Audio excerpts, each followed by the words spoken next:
नमस्कार, आप देख रहे हैं हार्ट टॉक भारत। मैं हूं दिवाकर विक्रम सिंह। कल अर्थात 23 नवंबर को जब मैं आपसे बात कर रहा हूं, इस समय तक महाराष्ट्र और झारखंड विधानसभा चुनाव के ट्रेंड पता चल जाएंगे। ओपिनियन पोल बने, एग्जिट पोल बने, सबके रिजल्ट आ गए और आप लगभग अपनी मनः स्थिति और अपने एनालिसिस के आधार पर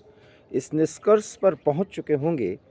कि दोनों राज्यों के चुनाव परिणाम क्या होने वाले हैं। इस संदर्भ में मैं बहुत पहले से इस बात का जिक्र कर रहा हूं कि 4 जून भारतीय लोकतंत्र में जो कुछ भी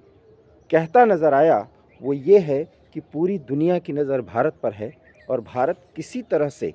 लोकतांत्रिक तरीके से अस्थिर हो जाए, इसका प्रयास पूरी दुनिया के वो देश भी कर रहे हैं जो हमारे साथ दोस्ती बढ़ाना चाहते हैं और दोस्ती बढ़ाते हुए पूरी दुनिया में शांति कायम करना चाहते हैं। बहरहाल 4 जून का रिज़ल्ट आया और भारतीय लोकतंत्र में यहाँ का हर एक नागरिक वोटर पूरी तरीके से जागरूक और सक्षम है इस बात के लिए कि वो तय करेगा कि उसके तरफ से नियुक्त व्यक्ति शासन करेगा, उसका आधार क्या होगा और उसका नज़रिया भारत को आगे ले जाने के प्रति क्या होगा। और इसलिए मोदी तीसरी बार आए और प्रधानमंत्री बने और प्रधानमंत्री पद का निर्वहन वो निर्बाध गति से पूरे कॉन्फिडेंस के साथ कर रहे हैं और भारत को 2047 तक विश्व गुरु बनाने की पूरी प्रक्रिया क्या होनी चाहिए इसका भी अनुमोदन करते हुए इस पूरे काम को बहुत मुस्तैदी से आगे बढ़ा रहे हैं, जिसमें गठबंधन के सहयोगी भी चाहे नीतीश कुमार हो चाहे चंद्रबाबू नायडू उनका साथ दे रहे हैं। और इसलिए 4 जून के बाद जैसे जैसे समय बढ़ा मोदी सरकार मजबूत होती चली गई और आज जब मैं 22 नवंबर को जब आपसे बात कर रहा हूँ तो ये कह सकता हूँ कि अब राहुल गांधी के सामने अनर्गल मुद्दे उठाने के अलावा कोई विकल्प नहीं बचा है। लगभग 2 मिनट तक मैंने ये सारी बातें आपके सामने इसलिए की क्योंकि मैं स्पष्ट तौर पर आपको बताना चाहता हूँ कि जो कुछ भी हरियाणा के चुनाव परिणाम में आपको दिखा वही झारखंड में दिखने जा रहा है और वही महाराष्ट्र में दिखने जा रहा है। राहुल गांधी ये समझ चुके हैं कि चुनाव उनके नेतृत्व में जो दिखाया जा रहा था, हालांकि उनका नेतृत्व है नहीं, इंडी गठबंधन की बात कर लीजिए, महाराष्ट्र में महाविकास अघाड़ी की बात कर लीजिए, जो कुछ भी है वो सब इंडी गठबंधन का ही एक स्वरूप है और उसमें राहुल गांधी ही एक नेता के रूप में प्रोजेक्ट किए गए हैं। और 4 जून के बाद जब 100 सीट कांग्रेस की आई तब एक मान्य नेता भी वो माने जाते रहे। लेकिन कल जो चुनाव परिणाम आएगा उसमें आप देखेंगे कि बटोगे तो कटोगे, जो योगी बाबा ने एक वाक्य का निर्माण किया और पूरे देश में इसको फैला दिया, अब इस फैलाव को लेकर के आरएसएस और भाजपा का एक एक कार्यकर्ता पूरी तरीके से मुस्तैदी से लगते हुए घर घर पहुंचाने का काम कर रहा है और इसका असर महाराष्ट्र में भी दिखेगा, झारखंड में दिखेगा। महाराष्ट्र में चुनाव के संदर्भ में और आने वाले परिणामों के संदर्भ में बात तो हो रही है, लेकिन झारखंड में भी ऐसा हुआ है ये बात कोई नहीं कर रहा है। लेकिन जिस तरीके से प्रधानमंत्री नरेंद्र मोदी और संघ का एक एक कार्यकर्ता झारखंड में भी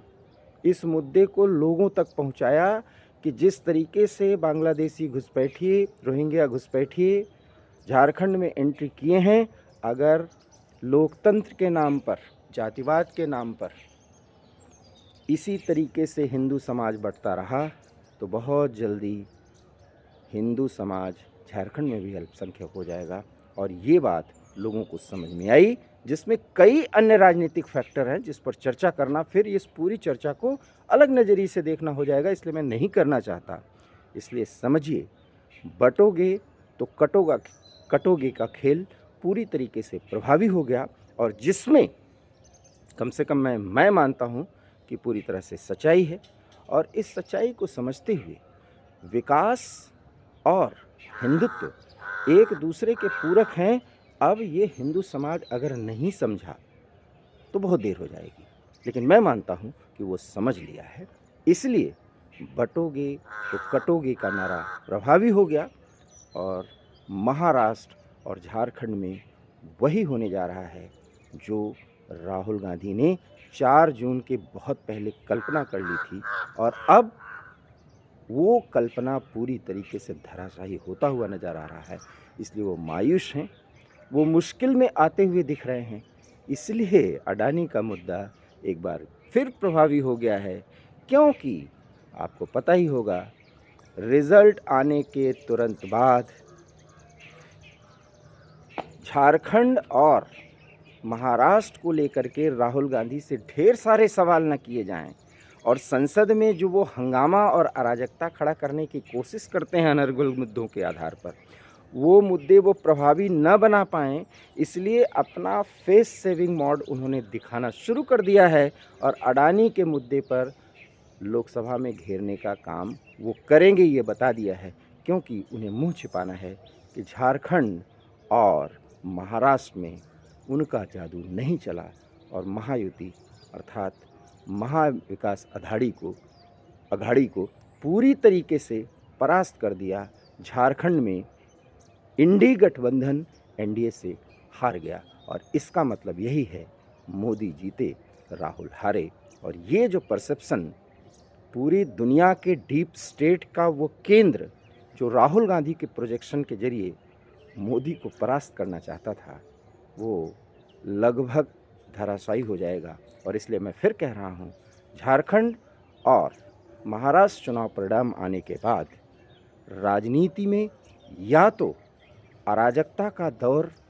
लंबे तरीके से, माफ़ करिएगा, अराजकता का दौर बहुत ही गहराई से शुरू होगा, या फिर राहुल गांधी के विकल्प के बारे में इंडी गठबंधन में चर्चा शुरू हो जाएगी और तब हो सकता है ममता दीदी एक बार फिर नए तेवर के साथ इंडी गठबंधन को प्रभावी बनाने के लिए बातचीत शुरू करें और उसमें हारे और बूढ़े हो चुके शरद पवार हो सकता है कुछ न कुछ मसाला और भरने का काम करें। क्या होगी वो स्थिति देखना दिलचस्प होगा, लेकिन इतना मानिए, झारखंड और महाराष्ट्र में भारतीय जनता पार्टी, एनडीए गठबंधन और प्रधानमंत्री मोदी का नेतृत्व विजयी होता हुआ नज़र आ रहा है और ये विजय प्रधानमंत्री नरेंद्र मोदी को बड़ी ताकत देगी और उस ताकत के बाद आने वाले समय में बड़े फैसले होंगे और वो फैसले एक बार फिर कट्टरपंथियों को परेशान कर सकते हैं। लेफ़्ट लिबरल गैंग भी उससे परेशान हो सकता है। बहुत सारे मुद्दे उठाए जाएंगे, ऐसे कुछ कॉन्सेप्ट जो गलत तरीके से गढ़ने की कोशिश किए जाएंगे और परसेप्शन भी कुछ ऐसी ही बनाने की होगी, लेकिन बाजी तो मोदी ही मारेंगे, क्योंकि जनता का विश्वास उन पर कायम है और शायद लेफ़्ट लिबरल गैंग के एनालिस्ट और इंडी गठबंधन इस बात को समझ ही नहीं पा रहा है। और इसीलिए मैं कह रहा हूँ, भारतीय लोकतंत्र मजबूत है और लोकतंत्र के साये में रहने वाला हर एक वोटर या यूं कहें नागरिक पूरी तरीके से जागरूक है और भारत विश्व गुरु बन के ही रहेगा, इसमें अब कोई दो राय नहीं रह गया। आप हमारी बात से सहमत हैं तो प्लीज़ इस वीडियो को लाइक कीजिए, शेयर कीजिए, हमारे चैनल हार्ट टॉक भारत को सब्सक्राइब कीजिए। बहुत बहुत धन्यवाद। नमस्कार।